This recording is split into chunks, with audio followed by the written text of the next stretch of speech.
They say every marriage has secrets. But ours didn't just have secrets. Ours had weapons. My name is Elena. And for 8 years, I played the role of the perfect wife. I packed his lunches. I ironed his shirts. I smiled at his boss during Christmas parties. I held his hand at his mother's funeral. I did everything a good wife is supposed to do. But here's the truth they don't tell you. Sometimes the perfect wife is just a woman who stopped asking questions. Because asking questions leads to answers. And answers destroy everything. It started like this. About 2 years ago, my husband Mark started coming home late. Not 10 minutes late, not an hour, but 2, sometimes 3 hours late. He said work was busy.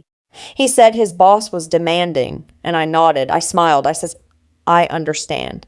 But what I didn't say was that I was also coming home late. He didn't know that, because he never asked. Mark was a handsome man, charming, the kind of guy who could sell ice to an Eskimo. When we first met, he made me feel like the only woman in the world. But somewhere after the second kid and the mortgage and the daily grind, he stopped looking at me, really looking at me. And I stopped looking at him too. I didn't plan to have a secret. It just happened. His name was Derek. He worked at the same company as me, different department. Divorced. Kind. He noticed things Mark hadn't noticed in years. My new haircut. The sadness behind my smile. The way I sighed before walking through my own front door. One night, after a work dinner, Derek walked me to my car. It was raining. He held an umbrella over my head. And then he said something that broke something loose inside me. You deserve to be happy, Elena. Not just okay. Happy. I didn't kiss him that night. But I thought about it. I thought about it for weeks. And meanwhile, Mark was also changing. He started showering before coming to bed. At midnight, he bought new cologne. He smiled at his phone more than he smiled at me. Any wife would have noticed. And I did notice. But here's the twist. I didn't confront him, not because I was scared, but because I was guilty too. You see, by the time Mark started coming home late with someone else's perfume on his collar, I had already been seeing Derek for 4 months. I had already lied to my husband's face. I had already broken vows I swore to keep. So when I found the first piece of evidence, a long blonde hair on his jacket that wasn't mine, I didn't scream. I didn't cry. I just sat down on the bathroom floor and laughed, a quiet, broken laugh, because I realized something terrible in that moment. We weren't husband and wife anymore. We were 2 strangers sharing a bed, a bank account, and a lie. He had a mistress, and I had a secret too. The only difference was he thought he was the only one cheating. And I knew the truth about both of us. The weeks that followed were strange. Not painful, not angry, just strange. I started paying attention to Mark's lies. The way he would look at his phone and say work email with 0 guilt. The way he would text someone under the dinner table while I sat across from him. The way he would kiss my forehead, cold and quick, before leaving for business trips. I should have felt betrayed, and part of me did, but a larger part of me felt relieved. Because his cheating meant my cheating wasn't the only sin. It meant we were both monsters, and monsters don't get to judge each other, but curiosity got the best of me. One night, while Mark was in the shower, I picked up his phone. I knew his passcode, our daughter's birthday, and there it was, a conversation with someone named Jenna. I scrolled up. Weeks of messages.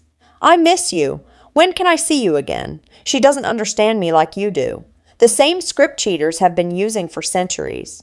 Boring, really.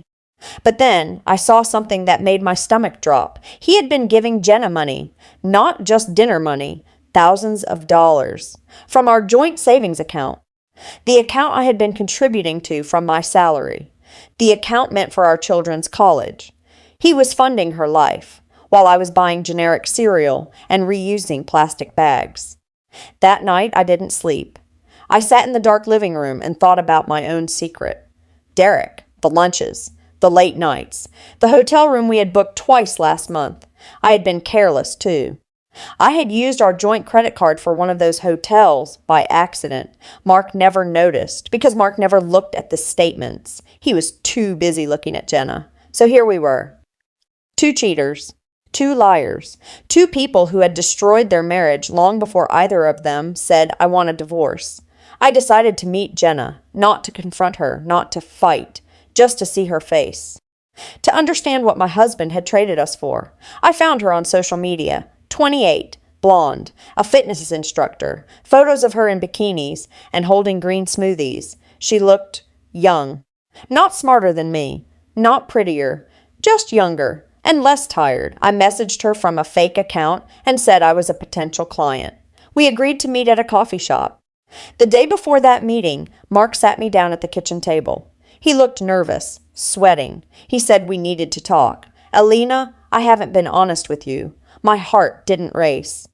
My hands didn't shake. I just looked at him and said, "Oh." He told me he had been struggling and confused and that he had made mistakes. He didn't say the word cheating. He didn't say the word mistress. He just danced around it like a man trying to avoid a landmine. I let him talk for 10 minutes. Then I said 4 words. "I know about Jenna." His face went white. How do you know her name?" "Because I've been watching you, Mark, just like you should have been watching me." He didn't understand what I meant. Not yet. I stood up, walked to the bedroom, and came back with my phone. I opened the photos, the hotel receipts, the text messages between Derek and me, the credit card statement from that hotel.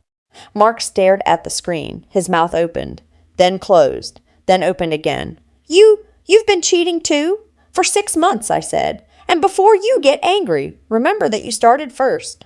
You just didn't know I was playing the same game. He didn't scream, he didn't cry, he just sat there, defeated, confused. He had planned this confession so carefully, probably expecting me to beg him to stay. Instead, I had blown up his script. And then I delivered the final blow. I'm meeting Jenna tomorrow. Not to fight, just to tell her the truth about you, about us, about the money you stole from our children. You wouldn't. Watch me. I walked out of the kitchen, left him sitting alone. And for the first time in months, I felt something real, not pain, not guilt, power. I met Jenna the next day. She was exactly like her photos, blonde, toned, with a smile that said, "I've never been betrayed because I've never given anyone the chance." She thought I was a client. Instead, I sat down across from her and said, "I'm Mark's wife." Her face went through 5 emotions in 3 seconds. Shock, fear, guilt, defensiveness, then something unexpected, sadness. "I didn't know he was married," she whispered. I laughed. Not a mean laugh, just a tired one. "He told you we were separated, didn't he? That I was crazy? That we were only together for the kids?" She nodded, tears forming. I didn't yell at her. I didn't call her names. I just showed her the bank statements. The money he had taken from our joint account, from our children's future, to pay for her dinners and her rent, she cried. Real tears. And then she apologized. Not the fake, "I'm sorry you feel that way" apology. A real one. "I'll end it today," she said. "I know you will," I replied, "because I'm not your enemy." He is. I left the coffee shop without looking back. The next week I filed for divorce, not because I was angry, because I was done. Done pretending. Done lying. Done sharing a bed with a man who had become a stranger. I got the house. I got full custody. I got a settlement that included repayment of every dollar he had stolen. And Mark? He moved into a small apartment across town. Jenna left him the same week I met her. He tried to call me. Dozens of times. I never answered. But here's the part of the story that surprises people. I also broke up with Derek. Because somewhere between finding out about Jenna and looking Mark in the eye during that kitchen conversation, I realized something. Derek wasn't my future. He was my escape, and I didn't want to escape anymore. I wanted to be free, truly free, so I let him go too. Kindly, gently. And for the first time in 2 years, I was alone, not lonely, alone. And alone turned out to be beautiful. I learned something from all of this. Cheating is never the answer, not his, not mine. We both hurt each other. We both broke our vows. We both acted like children instead of adults. But here's the truth I want you to take away. When a marriage becomes a battlefield of secrets, nobody wins. You can get revenge. You can expose the lies. You can take the house and the money and the children. But you cannot get back the years you wasted pretending. I don't hate Mark anymore. I pity him. He lost a wife who once loved him. He lost his children's respect. And he lost the version of himself that could have been honest. As for me, I'm still healing. I still have bad days. But I'm not hiding anymore. So if you're watching this and you're keeping a secret, or living with someone who is keeping one from you, ask yourself this: is the lie worth the silence?